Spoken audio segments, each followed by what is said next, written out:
आज 11वें विश्व योग दिवस के अवसर पर कोलायत विधानसभा का जो कार्यक्रम था, प्रोग्राम था, वो कोलायत प्रॉपर के अंदर ही जो हमारे कपिल मुनीश्वर भगवान के जो तालाब है, कपिल सरोवर, वहीं जो मुख्य घाट है वहाँ पर रखा गया। और आज के कार्यक्रम में काफ़ी भारी संख्या के अंदर मातृशक्ति पधारी और युवा साथियों में जोश भी दिखा।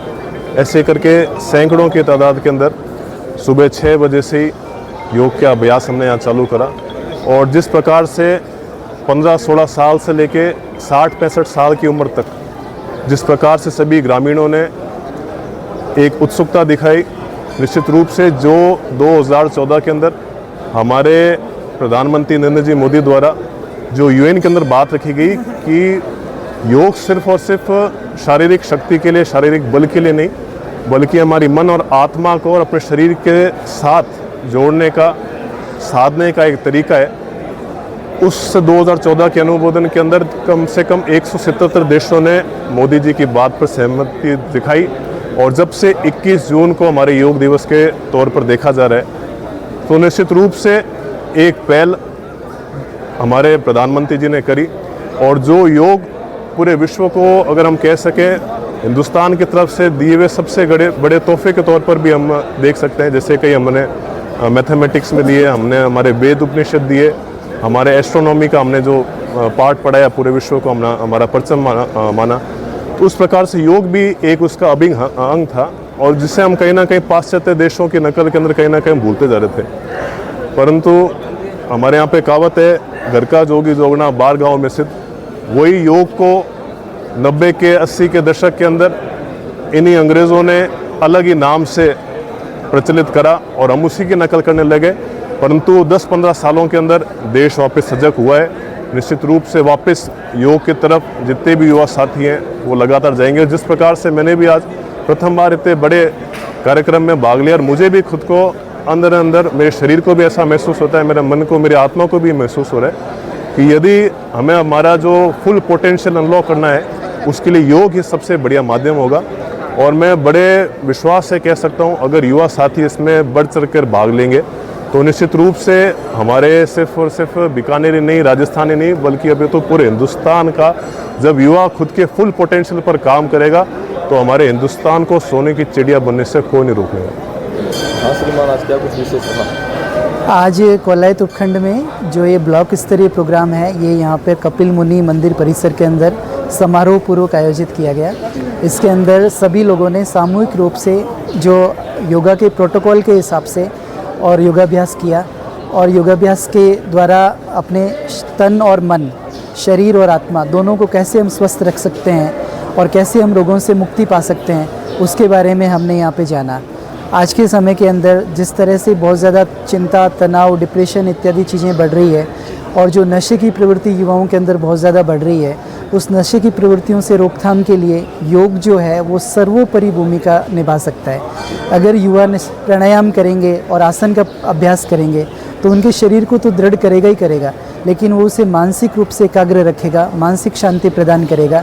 तो नियमित रूप से इसका अभ्यास करने से चिड़चिड़ापन, शरीर में एनर्जी की लो एनर्जी रहना, तो एनर्जी शरीर को बूस्टअप करता है, ये एनर्जी को बूस्टअप करता है। तो ये डिप्रेशन में, चिंता में, तनाव में, थकान में, इन सब चीज़ों के लिए बहुत ज़्यादा फ़ायदेमंद है। और मैं कहना चाहूँगा कि हमारे जो भी साथी जो नशे की चंगुल में आ चुके हैं और जो नशा छोड़ना चाहते हैं, तो उन्हें अपना सबसे अच्छा मित्र जो है वो योग को मानना चाहिए। अगर वो निश्चित रूप से, नियमित रूप से योगाभ्यास करेंगे तो योगाभ्यास के द्वारा जो है वो अपने नशे की प्रवृत्ति को छोड़ सकते हैं। और उसके अलावा भी आज के समय में जिस तरीके से बहुत तेज़ गति से बीमारियां बढ़ती जा रही है, और जिसमें ज़्यादातर बीमारियां जो है वो जीवन शैली से जन्य है, लाइफस्टाइल डिसऑर्डर है, जैसे कि थायराइड हो गया, डायबिटीज़ हो गया, मोटापा हो गया, इस तरह के जो रोग हैं वो आज के समय में बहुत ज़्यादा तेज़ गति से बढ़ते जा रहे हैं, और इसका किसी भी तरह की दवाइयों से समाधान संभव नहीं है। इन चीज़ों के अंदर हमें अपनी दैनिक दिनचर्या को और अपनी जीवन शैली को सुधारना पड़ेगा।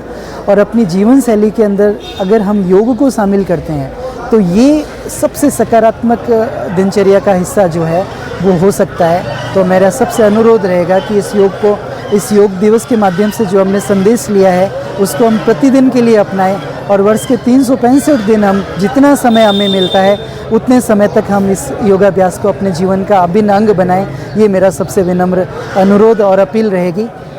आज ये समारोह जो है न केवल यहाँ पे कोलायत ब्लॉक मुख्यालय पे मनाया गया, बल्कि पूरे कोलायत की सभी ग्राम पंचायत स्तर तक इस योगा प्रोटोकॉल के तहत इस योग दिवस को सामूहिक योगाभ्यास के रूप में मनाया गया है।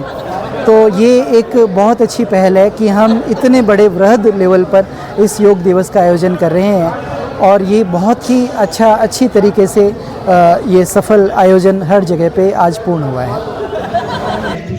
आदमी सुना पर रहता है और कोई चीज़ वगैरह उठाने में भी दिक्कत आती है, झंझनाहट रहती है, उन लोगों के लिए सूक्ष्म क्रियाएं बहुत ही ज़्यादा फायदेमंद है।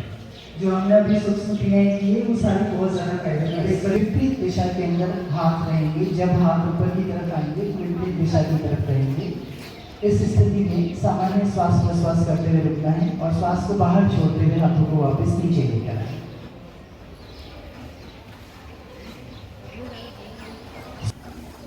हाथों को पूरा कानों के बराबर तक ऊपर लें और जब हाथों को सामने की तरफ ला रहे हैं तो दोनों कोहनियाँ आपस में मिली हुई होनी चाहिए। कोशिश करें कि सामने की तरफ आते समय दोनों कोहनियाँ आपस में मिली हुई हों।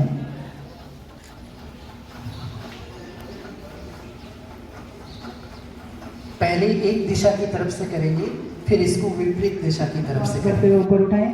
श्वास छोड़ते हुए धीरे धीरे नीचे झुकेंगे। दोनों हाथों की हथेलियों से पैर के अंगूठे को, पंजे को पकड़ने की कोशिश करें। पाद हस्तासन। हम कुछ लोग बहुत अच्छा कर ये वक्रासन। ये मैं रिपीट इसलिए करवा रहा हूँ तब तक आपका एक तो विश्राम हो जाए और दूसरा 1 मिनट में दो। इसमें दोनों हाथ की हथेलियाँ कंधे के नीचे रखेंगे और अभी आपकी गर्दन जो है वो जमीन से सटी हुई रहेगी। श्वास भरते हुए धीरे धीरे कमर से आगे वाले हिस्से को हम ऊपर उठाएंगे। श्वास भरते हुए कमर से आगे वाले हिस्से को ऊपर उठाएं। हाथों को बहुत